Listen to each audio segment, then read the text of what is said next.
Wuh, -1. -1 kayaknya. Ya. Halo teman-teman, selamat datang kembali lagi di Sabtu Pikir. Episode 15? Episode berapa ya? Aku lupa. By the way, tapi selamat datang lagi di Sabtu Pikir. Seminggu ke belakang, aku tuh kepikiran sama commencement speech ya namanya ya.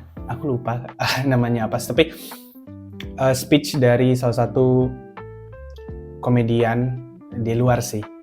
Namanya tuh Jerry Seinfeld. Mungkin teman-teman udah pada tahu juga siapa sih Jerry Seinfeld ini. Jadi dia pernah bikin, jadi kayaknya kalau nggak salah dia awalnya stand up comedian, terus dia bikin, aku nggak tahu itu sitkom jatuhnya ya, Seinfeld gitu judulnya, dimana dia di situ ya nyeritain hidup sebagai stand up comedian di New York gitu kan. Nah tapi si Jerry Seinfeld kemarin baru ngasih commencement speech di Duke University. Jadi mungkin teman-teman udah pernah lihat commencement speech Steve Jobs gitu misalnya waktu di Stanford, atau mungkin Mark Zuckerberg di Harvard, atau mungkin siapa lagi yang terkenal ya? Conan O'Brien di Harvard kayaknya, Conan O'Brien juga ya. Tapi dia lebih dulu. Karena Conan O'Brien tuh komedian lulusan Harvard, kesenian Harvard kalau nggak salah. Aku lupa. Pokoknya gitu. Nah, Duke commencement speech Jerry Seinfeld di Duke ini yang kemarin bikin aku kepikiran banget. Panjang, dia ngomongin panjang banget seperti commencement speech biasanya. Biasanya kan orang-orang pada si public figure ini biasanya mereka kasih motivational speech, kasih pesan supaya recent graduates-nya itu keluar tuh merasa siap untuk menghadapi dunia gitu kali ya. Itu yang aku dapat dari YouTube video itu commencement speech. Tapi yang kemarin yang Jerry Seinfeld tuh aku nonton dari awal sampai akhir. Kalau nggak salah speech-nya itu sekitar 16 menit, di-upload di YouTube-nya Duke. Teman-teman bisa cek di YouTube-nya Duke sekarang. Nonton full 16 menit kalau nggak salah. Dan ada satu part di speech-nya dia itu yang bikin aku kepikiran banget. Ini bukan nge-refer ke episode yang seri satunya ya, tapi ini entah kenapa bikin aku kepikiran semingguan. Dia ngebahas soal AI dan dia ngasih take-nya dia soal AI, dia ngasih opininya dia soal AI gitu. Mungkin aku agak ini ya salah gitu quote-nya, tapi intinya dia tuh ngebahas soal AI ini. Aku ada tulis juga di notes aku. Dia bilang tuh making fake brains is risky. Jadi menurut dia AI itu fake brains. Make sense, ya kan? Artificial itu kan artificial, dibuat gitu. Jadi dia I don't know kalau fake itu adalah term atau word yang tepat, tapi menurut dia membuat otak buatan tuh risky.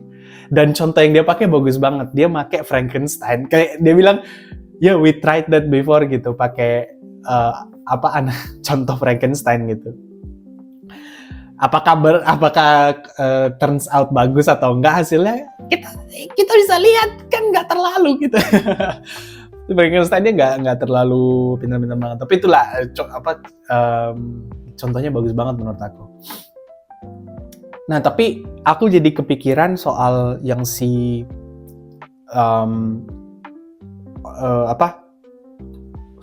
POV-nya dia, point of view-nya dia soal AI atau in this case fake brains itu risky karena orang-orang tuh jadi keobses sama hal-hal yang instan. Mungkin kali ya. Tapi ini kan tapi mungkin teman-teman mikir, tapi kan iya teknologi kan bikin kita semuanya jadi instan dan segala macam. Iya, tapi ini cepet banget. Itu menurut aku yang aku cukup setuju sama si Jerry Seinfeld. Dia bilang risky gitu. Karena memang iya, tapi ada Moore's Law kan, ada Moore's Law di mana chip itu kekuatannya, kecepatannya itu double up every year segala macam exponential. Tapi apakah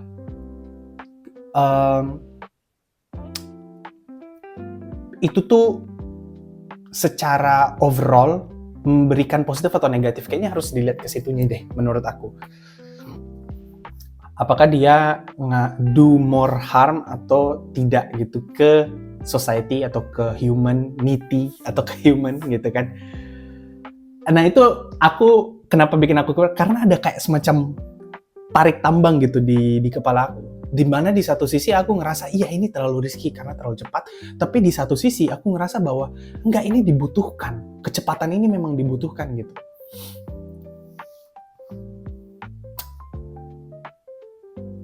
Yang dia, iya, karena dia takutnya soal itu, dia takutnya adalah obsesi kita dengan hal-hal yang cepat dan hal-hal yang instan. Oke, besok aku mau cepat semuanya kelar, mau cepat semuanya kelar. Dan menurut POV-nya dia, menurut opininya dia bilang bahwa kalau kita tetap go in this trajectory gitu atau path, kita bakal miss out the human experience-nya, struggle-nya, terus menurut dia human experience-nya itu gitu. Dan kalau kita kehilangan human experience-nya itu, kita jadi nggak tahu definisi human itu apa. Paham nggak? Karena ya human experience itu kan ya experience, struggle, failure, segala macam. Kalau semuanya nanti AI udah bisa mengakomodir kita makin nggak bisa gagal dan segala macam tuh, dia takutnya kita tidak ngerti lagi menjadi manusianya tuh kayak gimana sih gitu. Jadinya mungkin yang aku tangkap dari si speech kemarin itu adalah poin atau nilai jadi manusia itu berkurang, sehingga mungkin nanti kita tidak perlu lagi memikirkan soal manusia lagi. Bisa jadi kita mikirin ya robot ini gimana caranya kita teknologinya di bawah humannya itu di bawah teknologinya terus yang kita harus fokusin gitu, supaya dia makin cepat sehingga kita makin instan gitu kan semuanya. Nah ini POV yang menarik banget soalnya, karena dia bikin tarik tambang di kepala aku gitu. Jadi gimana? Jadi aku harusnya gimana? Nah pertanyaan selanjutnya yang muncul di kepala aku, terus terus aku harus milih yang mana nih di tarik tambang gitu. Karena di tarik tambang pasti ada yang menang ada yang kalah kan. Nggak mungkin dua-duanya sama terus gitu, di netral point terus, dua-duanya capek gitu kan energinya. Aku jujur nggak terlalu tahu harus mau kayak condong yang kemana gitu. Oh by the way, semua yang aku omongin ini hanya opini guys, nggak usah di kayak seriusin atau gimana. Tapi ini hanya penambahan POV aja menurut aku. Ada point of view yang menarik banget yang dikeluarkan sama si Jerry Seinfeld yang menurut aku bikin aku kepikiran. Makanya aku bikin satu episode kali ini tuh ngebahas soal itu gitu, karena bagus banget dan valid banget poinnya. Yang hal kedua yang bikin aku ini juga tuh soalnya si AI-nya sendiri itu sekarang udah jadi industri yang besar banget. Udah banyak banget kan model-model yang bisa ngelakuin hal-hal yang gila banget. Dari teks to video. Bikinin saya video ini, jadi videonya bagus. Dan akan makin bagus dan makin real gitu ke depannya gitu kan. Udah jadi industri sendiri. Kemarin DeepSeek, aku juga baru ngecek berita. DeepSeek model dari China yang katanya salah satu yang terbaik, mau menyaingi OpenAI gitu. Aku cek pricingnya, API-nya murah sekali. Oke, segini? Per 1 juta token saya tuh kayak, what? Man. Iya, jadinya si DeepSeek-nya ini tuh dia cuman 60, dia tuh sekitar 60% lebih murah, dan teman-teman bisa cek di websitenya mereka sendiri nanti gitu, DeepSeek, dan benchmarknya ke model-model lainnya gitu. Dan setelah mikir-mikir selama seminggu ini, mungkin aku bakalan share take aku ya, opini aku. Ini aku udah tulis sih. Mungkin teman-teman mikir kan, oke, AI ini semuanya bakal iniin kita gitu, kita bakal kehilangan human experience segala macam. Terus gimana dong kalau misalnya aku yang tidak tertarik sama sekali sama AI dan tidak akan mau tahu banget soal AI, nggak tahu banget, apakah aku harus skip up terus-menerus dengan berita dan segala macamnya tentang topik AI ini? Dan kalau menurut aku, kayak misalnya kita ambil contoh dari perkembangan teknologi dari zaman-zaman dulu. Yang awalnya dari radio, kita ambil yang contoh paling dekat mungkin dari tahun 20-an gitu. 20-an atau misalnya 10-an ya, tapi aku nggak tahu ya, historiku jelek. Dari radio ke TV, dari TV ke laptop gitu kan. Aku sekarang keep up with the news itu tidak lewat TV gitu, maksudnya lewat TV tapi lewat YouTube, karena TV ini juga notice bahwa orang-orang kayaknya sekarang lebih make YouTube gitu instead of beli TV, subscribe ke channel atau services, dan mereka nonton lewat situ beritanya. Jadi mereka adaptasi, mereka transformasi. Oke, kita nggak bisa nih tutup mata bilang enggak, mereka pasti akan beli TV dan kita tetap lakuin aja yang kita lakuin, kita nggak usah bikin channel YouTube segala macam.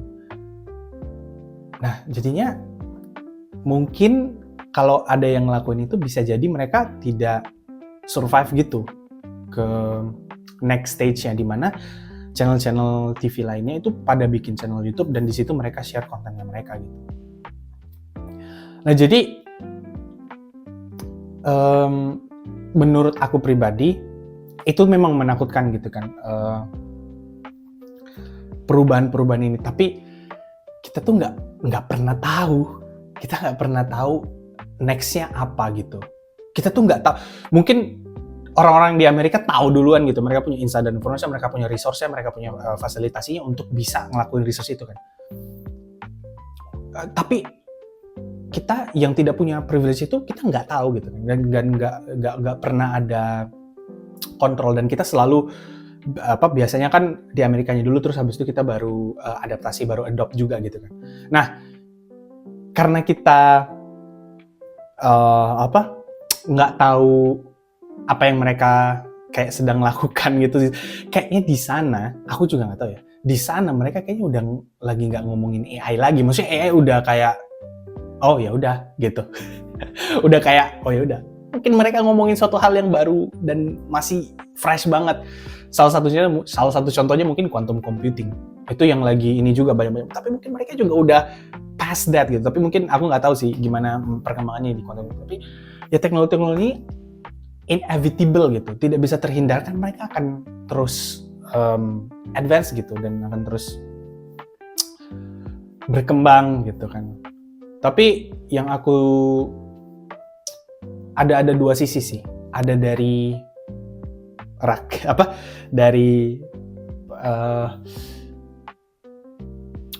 pencipta si teknologinya dan dari si ininya, penggunanya gitu, atau mungkin orang-orang yang nggak tahu sama sekali, publik lah gitu kan. Kayaknya yang dari publik itu aware aja menurut aku, kayak kita harus aware bahwa teknologinya akan berkembang terus dan ya akan lebih cepat dan lebih gila lagi. Tapi gimana cara kita make dan manfaatin itu? Dan salah satu caranya seperti biasa aku ya coba aja dulu gitu kan, coba aja, karena kita nggak akan tahu kan gimana caranya bisa memaksimalkan atau menggunakan teknologi ini. Karena kalau kita nggak nyoba gitu kan, itu kita nggak akan pernah tahu keuntungan make ini dan advantages dan disadvantages untuk topik ini. Misalnya AI gitu kan, oh aku kerjanya di chef gitu misalnya kan, terus aku nggak mau pakai AI, aku mau semua memorize di kepala aku, resep segala macam aku bisa gonta-ganti. Tapi mungkin dengan AI kita bisa bikin resep yang lebih bagus, lebih oke, dan bisa di store gitu misalnya, resepinya dan bisa dapat knowledge baru tentang masakan kita yang kita nggak tahu sebelumnya gitu. Nah, hal-hal yang kayak gitu dan hal-hal yang kayak gitu hanya bisa kita dapetin konklusinya ketika kita nyoba kan. Ketika belum nyoba tuh kayaknya kita nggak punya gambaran sama sekali dan akhirnya kita bakal ketinggalan sama orang-orang yang nggak pakai teknologi itu gitu. Aku mikirnya sih gitu ya. Mungkin aku bisa salah. Terus yang kedua, dari si pembuat tag-nya itu sendiri gitu. Aku ngerasa bahwa guys bisa nggak sih kayak dipelanin dulu, tunggu si publik ini ngerti dulu apa sih yang kalian lagi lakuin gitu. Tapi aku ngerti di satu sisi mereka kepres juga, karena mereka ada kompetitor kan, gitu kan. Misalnya OpenAI kompetitor Stability AI, kompetitor Scale AI, mereka dari open source ubah jadi closed source supaya for profit segala macam. Aku paham dari situnya, tapi please just chill down bentar, tulis dokumentasi, bikin YouTube atau bikin apa, bagus sih kemarin OpenAI udah bikin YouTube segala macam cara gimana pakai si ChatGPT-nya atau apapun itulah. Tapi just slow down. Kita tidak semuanya orang kerja di AI gitu. Kita juga punya hal yang lain untuk kita fokus dan kita bangun. So, give us some time untuk bisa ngerti si tag-nya gitu. Dan bisa ngambil, ya itu ya, kayak buah-buah kayak sih misalnya yang di kepikiran banget episode aku gitu. Baru bisa ngambil buah-buahnya gitu, buah-buah apa ya, profound quotes gitu, nilai-nilainya. Bahwa misalnya kalau misalnya kita terlalu cepat obses ke instanity, itu tuh kita bakal kehilangan human experience-nya, kita nggak bakal experience struggle segala macem.